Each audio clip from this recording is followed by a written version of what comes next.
Kita masih bicara tentang mengharapkan netralitas dalam pemilu. Kalau menurut saya sih sudah sulit ya. Coba di antara kita di sini yang kalau anaknya maju kompetisi terus kemudian dibiarin kalah, ada nggak? Kalau nggak ada, ya makanya kita siap-siap aja udah. Kalau memang akan ada yang netral. Jadi kalau kita jungkir balik bicara harus netral, ya nggak usah lah diketawain. Tapi gini teman-teman, yang biasanya melakukan kecurangan itu kira-kira yang lemah atau yang kuat? Saya ambil analogi nih. Waktu Diego Armando Maradona pakai tangan Tuhan melawan Inggris, itu yang kuat backnya Inggris atau Maradonanya yang kuat? Yang kuat itu kan backnya Inggris. Makanya Maradonanya pakai tangan supaya bisa ngegolin. Jadi yang curang itu sebetulnya yang lemah kan? Nah kalau kemudian yang kuat takut ada kecurangan, ini ada dua nih problemnya. Yang pertama dia tidak tahu dia kuat. Yang kedua tidak tahu cara menggerakkan kekuatan itu.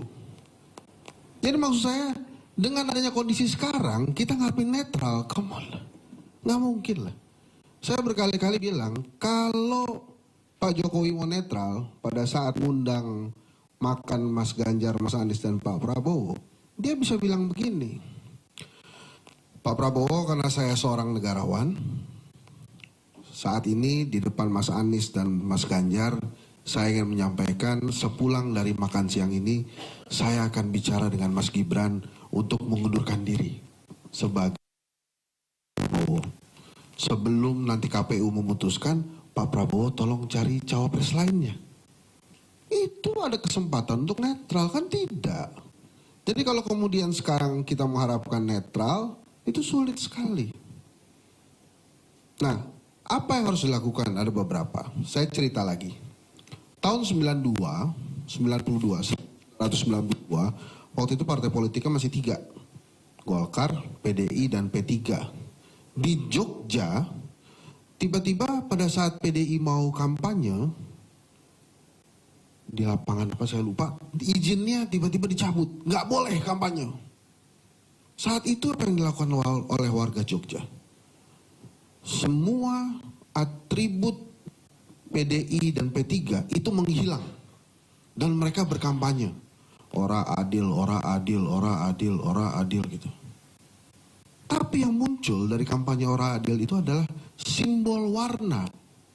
Waktu itu warna putih. Diterjemahkan oleh masyarakat sebagai golput. Saya nggak ngajarin golput nih, Mas Aiman, Bang Todung. Nggak boleh, jadi datang aja. Tapi maksud saya sarankan ini ke TPN Ganjar Mahfud untuk meluncing kampanye anti kecurangan dengan warna. Mau hitam juga boleh, simbol pakai pita bahwa kita tidak menyukai kecurangan yang akan bisa terjadi, yang potensial terjadi di pemilu Pilpres 2024.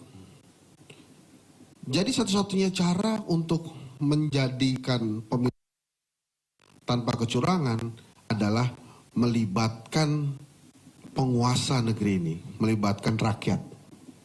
Ajak rakyat, bukan cuma takut gitu juga, ya ngeri juga lah. Tapi kalau ada simbol yang digerakkan untuk mencegah kecurangan-kecurangan terjadi, mungkin akan terjadi seperti yang di Jogja tahun 92. Itu kira-kira Mbak, pembukaan ya. Terima kasih. Jadi intinya adalah yang pertama, sulit kita ada anak penguasa ikut serta. Yang kedua, biasanya kecurangan itu dilakukan oleh yang lemah, bukan yang kuat. Kalau yang kuat takut dengan kecurangan, artinya ada dua hal. Dia tidak tahu dirinya dia kuat, atau dia tidak tahu cara menggunakan kekuatan itu. Oh, ada pertanyaan gini. Waktu 2019, itu pasti kecurangannya akan lebih besar dibandingkan 24. Orang Jokowinya jadi peserta. Beda.